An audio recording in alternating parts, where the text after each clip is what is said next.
Hello and welcome to Stories of Scotland, where in this Fireside Folklore episode, we are setting sail in search of the wonderful Selkie. I'm Jenny, an out-of-order lighthouse. And I'm Annie, an impressive, modern, centrally controlled automatic light bulb. Oh, how fortuitous that we should come together. It's a bit awkward, really, because I feel like I might be superseding you, Jenny. I think any light is better than no light when it comes to the coastline. True. Something tells me that we won't need to use our light to search too hard because the beaches and coves of Scotland are saturated with rich selkie lore.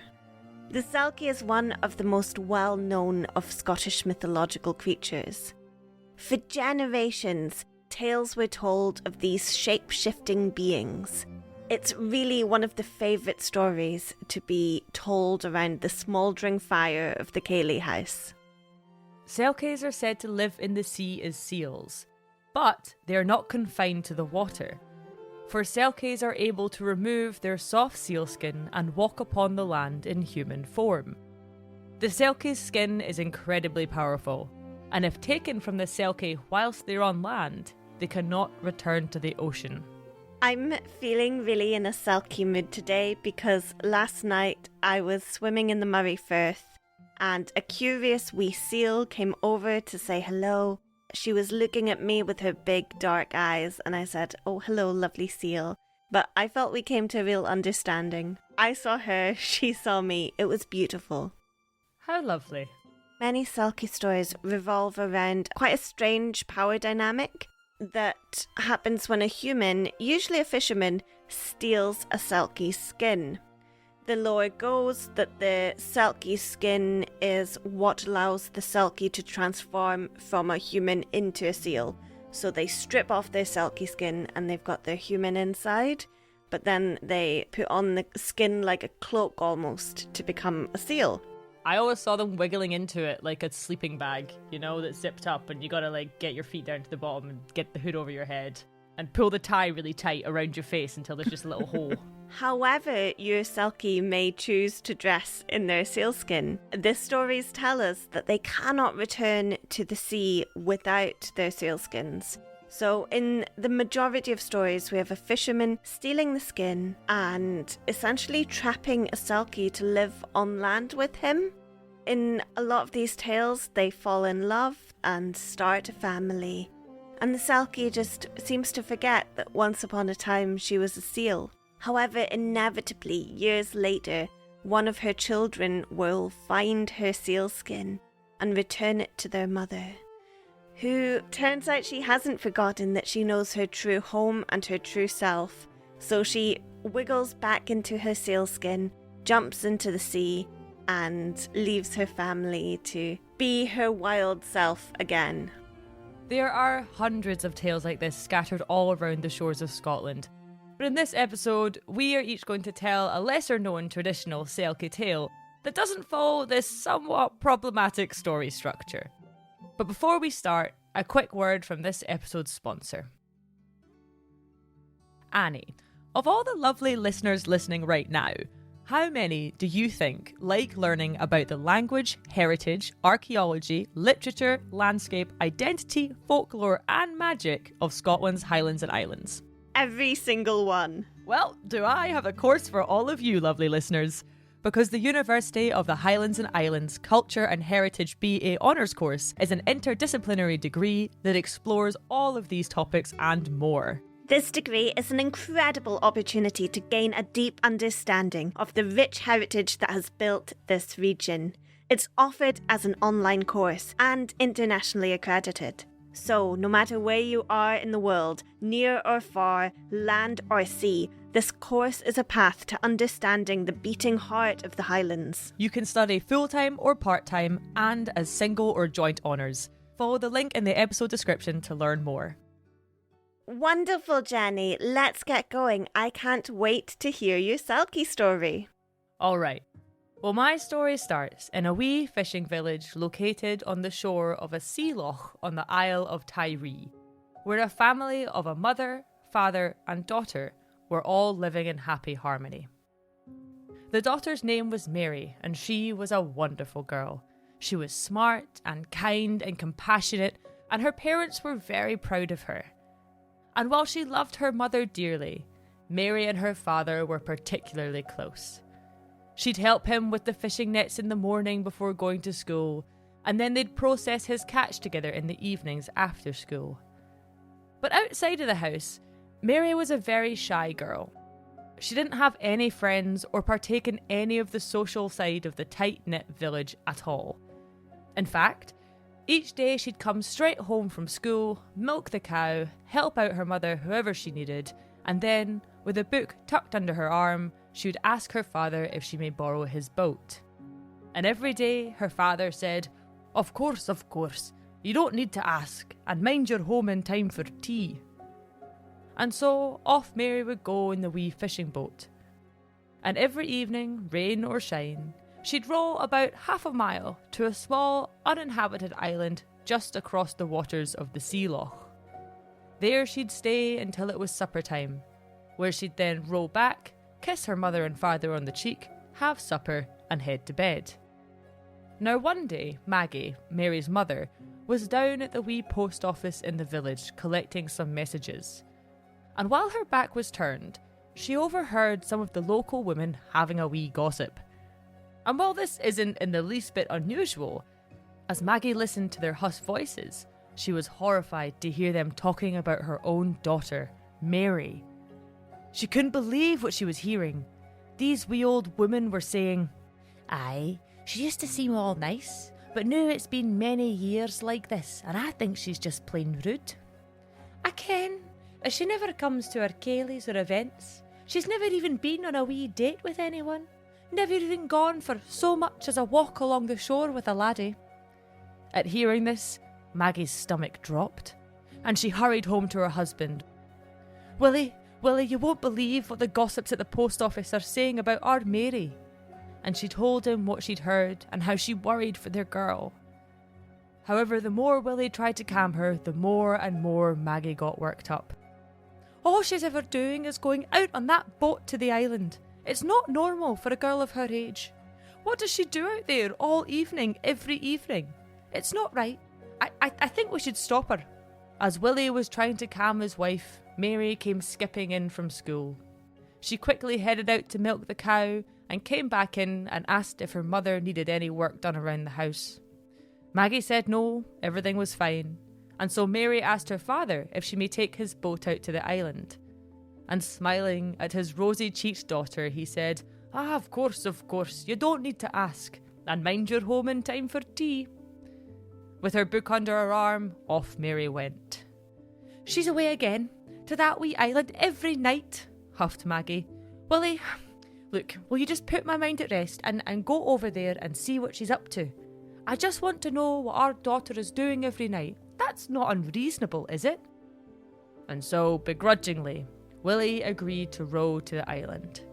But Mary had his boat, so he had to head down to his cousin Lachie's house to ask to borrow his.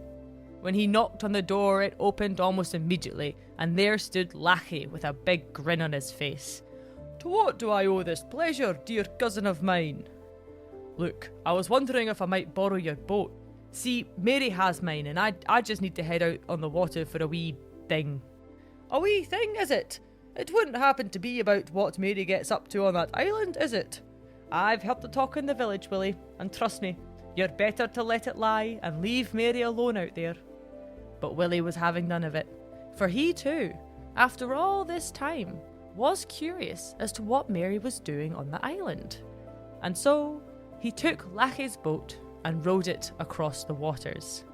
When he reached the shore, he pulled the boat up next to his own, and he followed a well-worn path that Mary must have made through the heather.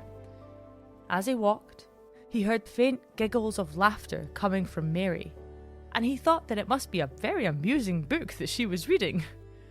But he followed the laughter, and it led him up over a wee hillock, and there, on the other side, on the beach below, was Mary. But Mary wasn't reading her book, and she wasn't alone. For there, next to Mary, lay a great, beautiful grey seal. The pair were rolling around in the sand and laughing as they played and wrestled.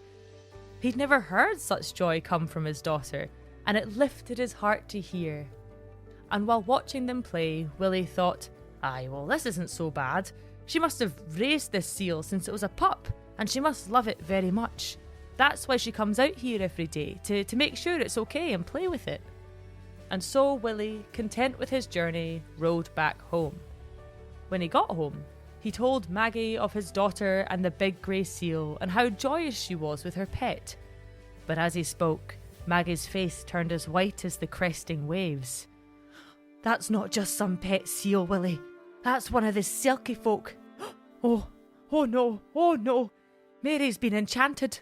Our daughter is finished, ruined forevermore. My grandmother used to tell stories about folk being enchanted by the Selkies and taken away forevermore. She's all but gone, Willie. She's gone. Look, if you really want to protect our daughter and have her around for many more years to come, then you have to do something, Willie. You have to." Now, Willie was very taken aback by all of this. He defended Mary, saying, "It's just her pet. I can't be interfering with her pet. She loves it." "Willie, I'm not joking here. If you love our daughter, then tomorrow morning you'll take your gun and you'll go to that island and you'll take care of that seal." That night Mary came home, kissed her mother and father on the cheek, had some supper and went off to bed. Willie lay awake all night, tossing and turning as if he were on a boat in the rough sea, wrestling with what to do. As the first rays of sunlight broke through the darkness, Willie got out of bed. He took his gun and he went out to his wee boat. He rowed across the still waters of the sea loch and pulled his boat into the small beach once more. He took the well-worn path through the heather and then walked up and over the knoll. There, on the beach below, lay the very large grey seal. He watched it basking in the early morning sun, and a terrible feeling rose within him as he contemplated what he was about to do to this beautiful creature. But he thought of his Mary, of protecting her. He raised his gun, took aim, and fired. The seal let out a terrified yelp as the bullet pierced its lovely skin. But it did not die, and instead was able to make its way back to the dark waters and disappear beneath the surface.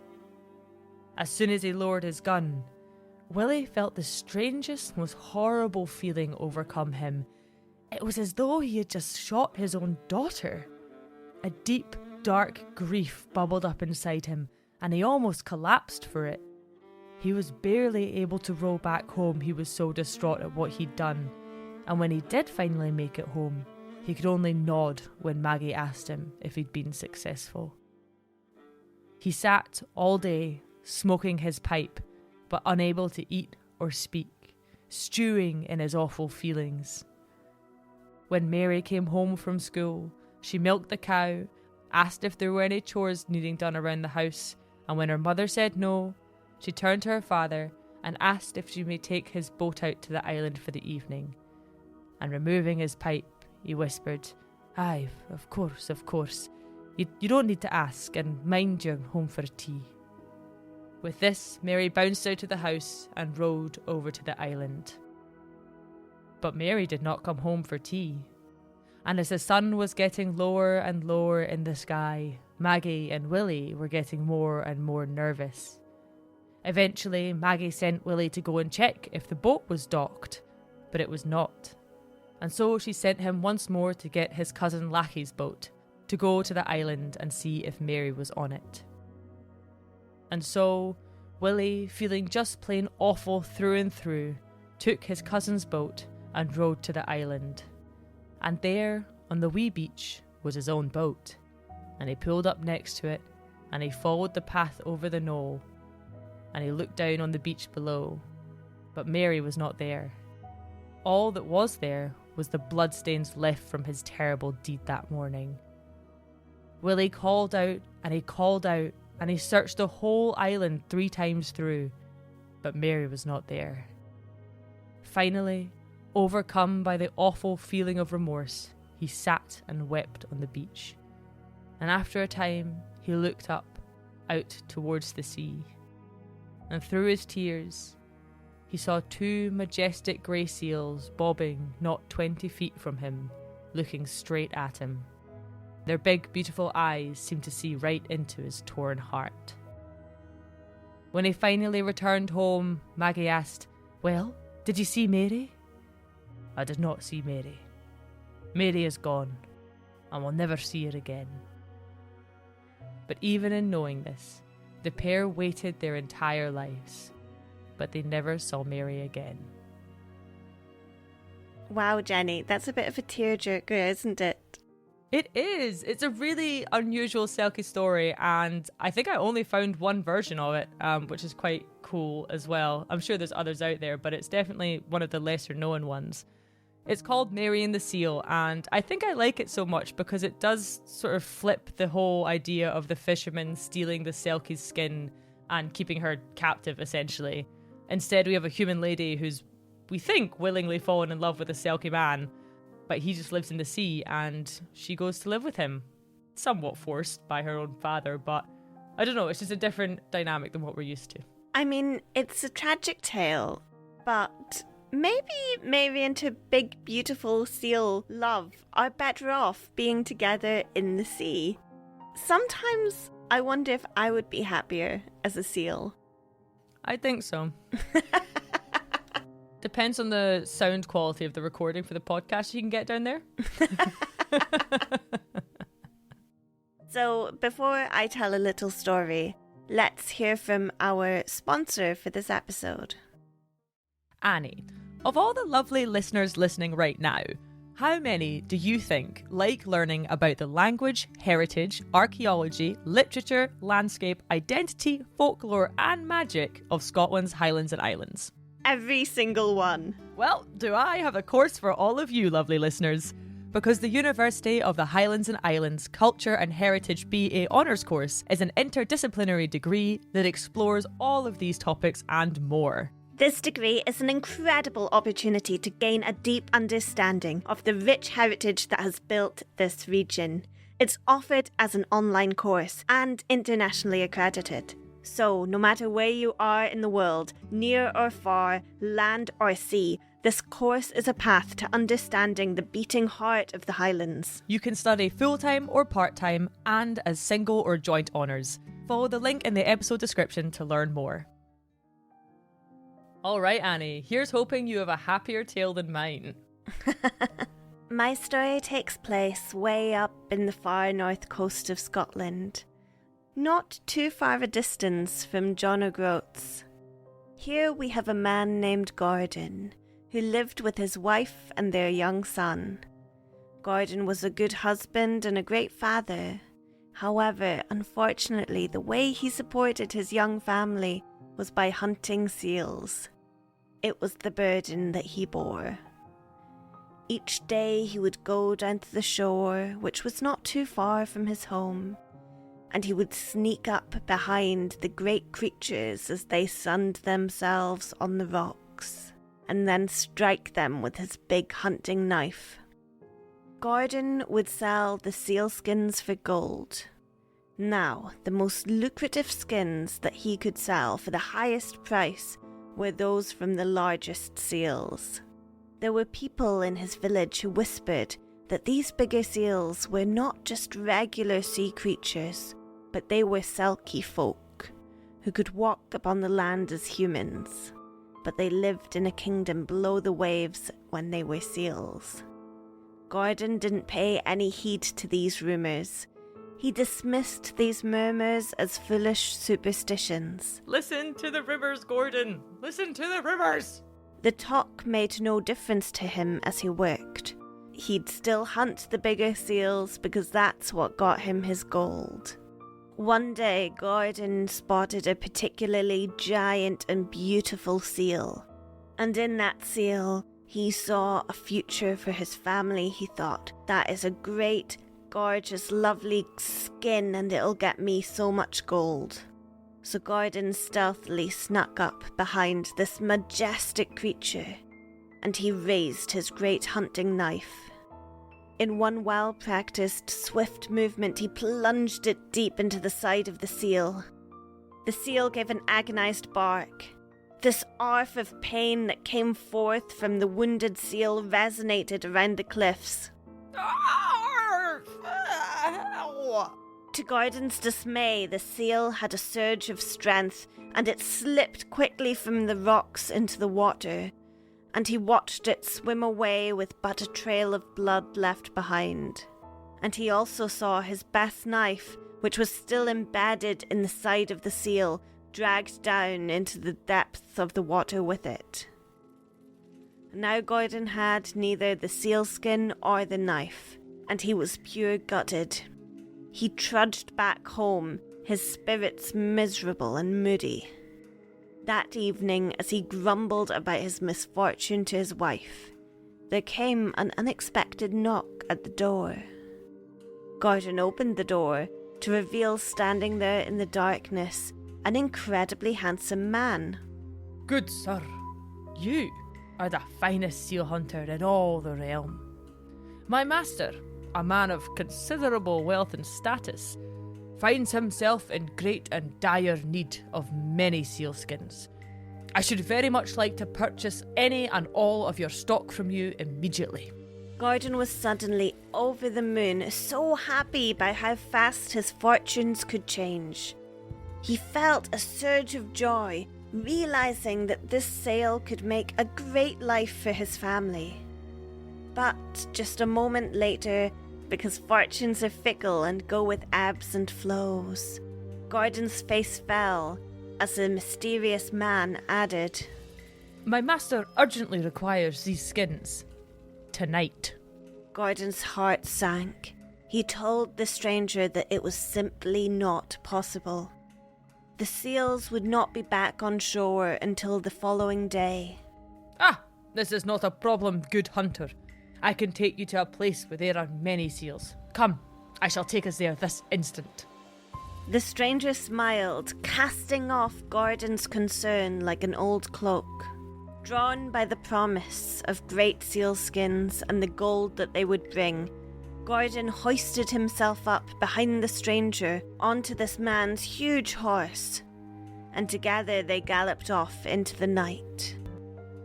The man effortlessly guided his horse along paths Gordon had never travelled before. The stranger barely seemed to even need to twitch the reins or giddy the horse. They just rode into the night as if they were summoned by the moon herself, with both the horse and the stranger seeming to know some forbidden secret that Gordon was not in on. The longer they rode, the more nervous this made Gordon feel. He wondered just where was this man taking him. Gordon felt his heartbeat begin to thud, speeding up with the rhythmic gallop of the horse. Eventually, they reached a path that ran along the top of a steep cliff. Gordon could hear the sea roaring on one side. Here, up on this cliff, Gordon's nervousness turned to a terror, because the man was riding like the wind along this steep precipice. Gordon shouted and yelled for the stranger to slow down to let him off the horse, but they were in such a fast speed and the man just ignored him. Gordon felt pure fear the moment he realised they were charging directly for the edge of the cliff. He cried out, but his pleas were lost through the sea and the wind. It was too late. With a surge of power, the horse jumped off the edge of the cliff. Down and down and down they fell, plummeting through the darkness towards the crashing waves below. Gordon braced himself for sure death, but as he plunged into the freezing waters, he found that he was quite all right. In fact, he was better than all right. He felt quite comfortable in the sea despite the crashing waves and the storm. His heart had now resynced to the power of the waves, the ebb and the flow. His body was large and buoyant and strong in the sea. And then something tugged his arm, and he looked to see what it was, and realised that it was not his arm that was being tugged, but rather his flipper. He examined his new body with great alarm and realized he had been transformed into a seal. What was this dark magic?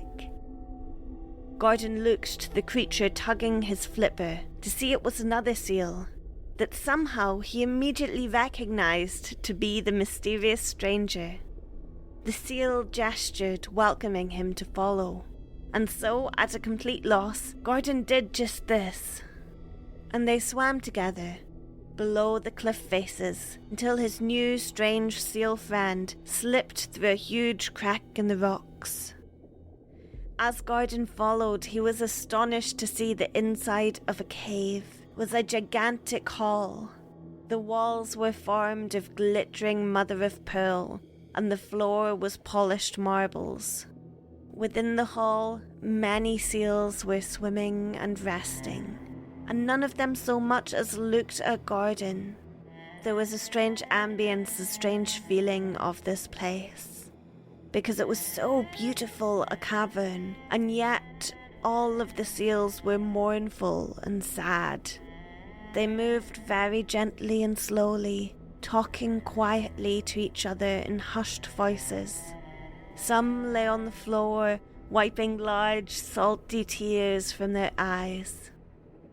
Gordon's new seal guide led him to the door of his chamber and left him waiting outside.